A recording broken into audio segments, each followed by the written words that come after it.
اعوذ باللہ من الشیطان الرجیم بسم اللہ الرحمن الرحیم۔ سورۃ مزمل یہ مکی صورت ہے، اس کے 2 رکوع اور 20 آیات ہیں۔ مصحف میں ترتیب کے اعتبار سے اس کا نمبر 73 اور ترتیب نزولی کے اعتبار سے اس کا نمبر 3 ہے۔ یا بسم اللہ الرحمن الرحیم۔ سورۃ مزمل آیا 1۔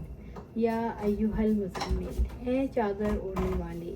اللہ رب العزت نے اپنے نبی محمد صلی اللہ علیہ وسلم کو عید سعید گھڑی میں ندا دی جب آپ صلی اللہ علیہ وسلم پر پہلی وحی نازل ہوئی تو آپ صلی اللہ علیہ وسلم کانپتے ہوئے خدیجہ رضی اللہ تعالیٰ عنہ کے پاس آئے۔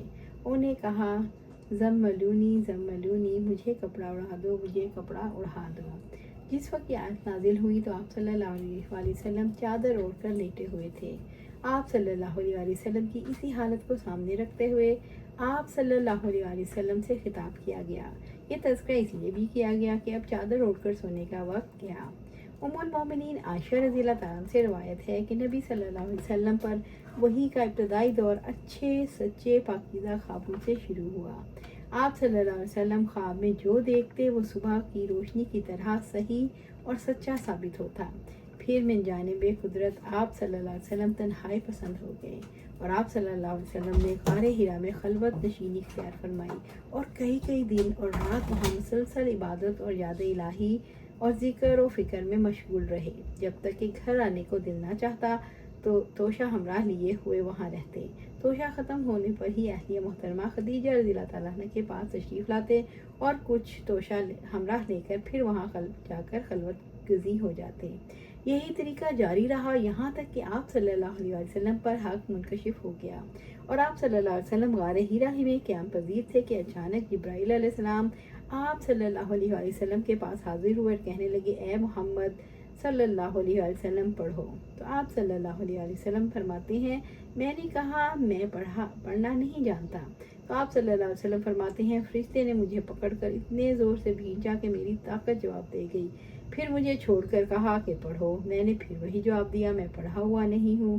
اس فرشتے نے مجھ کو نہایت ہی زور سے بھینچا کہ مجھ کو بہت سخت تکلیف محسوس ہوئی، پھر اس نے کہا پڑھ۔ میں نے کہا میں پڑھا ہوا نہیں ہوں۔ فرشتے نے تیسری بار مجھ کو پکڑا اور تیسری مرتبہ پھر مجھ کو بھینچا، پھر مجھے چھوڑ دیا اور کہنے لگا پڑھو اپنے رب کی مدد سے جس نے پیدا کیا اور انسان کو خون کی پھٹکی سے بنایا، پڑھو اور آپ کا رب بہت ہی مہربانیاں کرنے والا ہے۔ بس یہی آیتیں آپ صلی اللہ علیہ وسلم جبرائیل علیہ السلام سے سن کر اس حال میں غار حرا سے واپس ہوئے کہ آپ صلی اللہ علیہ وسلم کا دل اس انوکھے واقعے سے کانپ رہا تھا۔ آپ صلی اللہ علیہ وسلم خدیجہ رضی اللہ تعالیٰ عنہ کے ہاں تشریف لائے اور فرمایا مجھے کمبل اڑا دو، مجھے کمبل اڑا دو۔ انہوں نے آپ صلی اللہ علیہ وسلم کو کمبل اڑا دیا۔ جب آپ صلی اللہ علیہ وسلم کا ڈر جاتا رہا تو آپ نے اپنی زوجہ محترمہ خدیجہ رضی اللہ تعالیٰ عنہ کو تفصیل کے ساتھ یہ واقعہ سنایا اور فرمانے لگے مجھ کو اپنی جان کا خوف ہو گیا ہے۔ آپ صلی اللہ علیہ وسلم کی اہلیہ محترمہ خدیجہ رضی اللہ تعالیٰ عنہ نے آپ صلی اللہ علیہ وسلم کی ڈھارس بندھائی اور کہا آپ کا خیال صحیح نہیں، اللہ کی قسم آپ کو اللہ کبھی رسوا نہیں کرے گا۔ آپ تو اخلاق فاضلہ کے مالک ہیں، آپ تو کنبہ پرور ہیں، بے قصوں کا بوجھ اپنے سر پر رکھ لیتے ہیں، مفلسوں کے لیے آپ کماتے ہیں، مہمان نوازی میں آپ بے مثال ہیں اور مشکل وقت میں آپ امر حق کا ساتھ دیتے ہیں۔ ایسے اوصاف حسنہ والا انسان جو بے وقت ذلت و خواری کی موت نہیں پا سکتا۔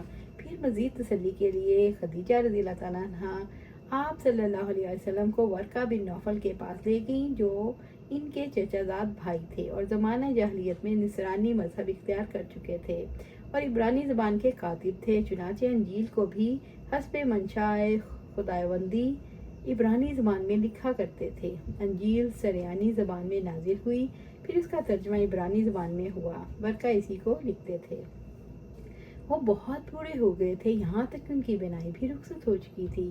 خدیجہ رضی اللہ تعالیٰ عنہ نے ان کے سامنے آپ صلی اللہ علیہ وسلم کے حالات بیان کیے اور کہا اے چچا زاد بھائی اپنے بھتیجے محمد صلی اللہ علیہ وسلم کی زبانی ذرا ان کی کیفیت سن لیجئے۔ وہ بولے بھتیجے آپ نے جو کچھ دیکھا ہے اس کی تفصیل سناؤ۔